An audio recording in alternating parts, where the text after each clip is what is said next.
विवेकानंद का जो सिंडिकेट था, विवेकानंद एक बहुत ही सामान्य बुद्धि का व्यक्ति था। नरेंद्र दत्त के पास कोई विशेष प्रज्ञा नहीं थी, लेकिन उसको ऐसा बढ़ा चढ़ा कर दिखाया गया कि विवेकानंद मानो सीधे सरस्वती का वरद पुत्र है। न इस व्यक्ति को भक्षा भोज्य का होश था, खाने पीने में भी इसकी शुद्धि नहीं थी। न इस व्यक्ति को शास्त्रों का समुचित ज्ञान था। ये कुरान के साथ, बाइबल के साथ, उपनिषदों की तुलना करता था। ये व्यक्ति स्वयं उपनिषद पढ़ने का अधिकारी नहीं था। ये व्यक्ति उपनिषदों पर व्याख्यान करता फिर रहा है, और इसने कोई विदेश जाकर हिंदू धर्म का परचम नहीं लहराया। ये जो शिकागो का सम्मेलन हुआ था, उससे पहले और कितने सम्मेलन हुए थे ये बताओ हमें, और उसके बाद कितने सम्मेलन हुए। और ये सम्मेलन के आयोजकों ने भारत से फिर किसी को उन सम्मेलनों में बुलाया कि नहीं बुलाया? और अगर बुलाया तो क्या भारत की प्रतिभा इतनी समाप्त हो गई थी कि विवेकानंद से पहले भी कोई नहीं जा पाया और बाद भी कोई नहीं जा पाया?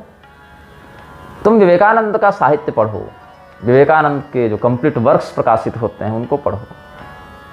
विवेकानंद वह व्यक्ति था जिसको अंग्रेजों ने गोमांस भक्षण का समर्थन करने के लिए खड़ा किया था। विवेकानंद गोमांस भक्षण का समर्थन करता था।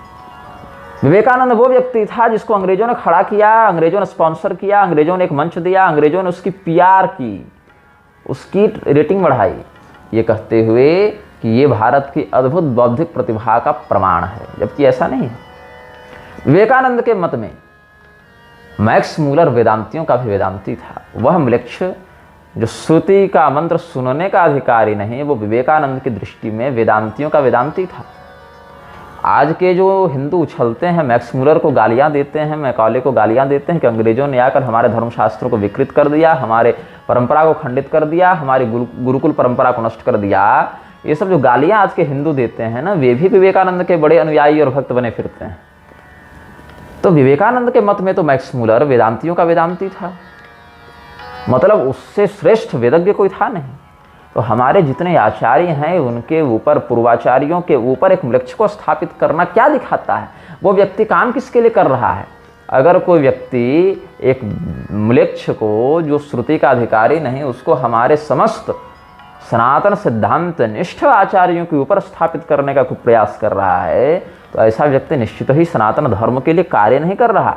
उसको सनातन धर्म में उन्हीं म्लेच्छों के द्वारा घुसपैठ कराकर स्थापित करने का प्रयास किया गया है। विवेकानंद के साहित्य पढ़ो, उसकी चिट्ठियाँ पढ़ो, जिसमें उसने इस्लाम की प्रशंसा की है, जिसमें उसने ईसाईयत की प्रशंसा की है, जिसमें उसने वर्ण व्यवस्था का विरोध किया है, जिसमें उसने यह कहा है, तुम आज लव जिहाद के विरुद्ध लड़ते हो ना, विवेकानंद को युवाओं का आदर्श बताते हो। विवेकानंद वह व्यक्ति था जिसने लव जिहाद को वैलिडेट करने का प्रयास किया, लव जिहाद को वैध बताने का प्रयास किया।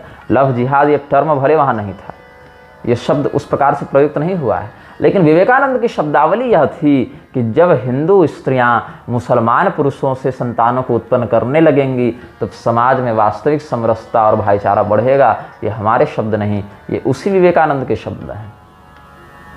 उसके साहित्य निकाल कर पढ़ो, उसकी पुस्तकें देखो, निवेदिता की पुस्तकें पढ़ो, the master as I saw him पढ़ो। उसने क्या लिखा है? निवेदिता ने विवेकानंद के विषय में क्या वर्णन किया है? उसने अपना अनुभव क्या लिखा? मेरी बात पर विश्वास नहीं करो, ये सब ऑनलाइन उपलब्ध हैं, सारे डॉक्यूमेंट्स उपलब्ध हैं। रामकृष्ण मिशन छाप छाप कर बेच रहा है। क्रिसमस आने पर वही रामकृष्ण मिशन ईसा मसीह की फोटो रख के धूप दीप भी करता है, नैवेद्य भी लगाता है। तो शास्त्रीय सिद्धांत के विरुद्ध ऐसे दुष्टों को संत बोलकर, महापुरुष बोलकर प्रसारित किया गया।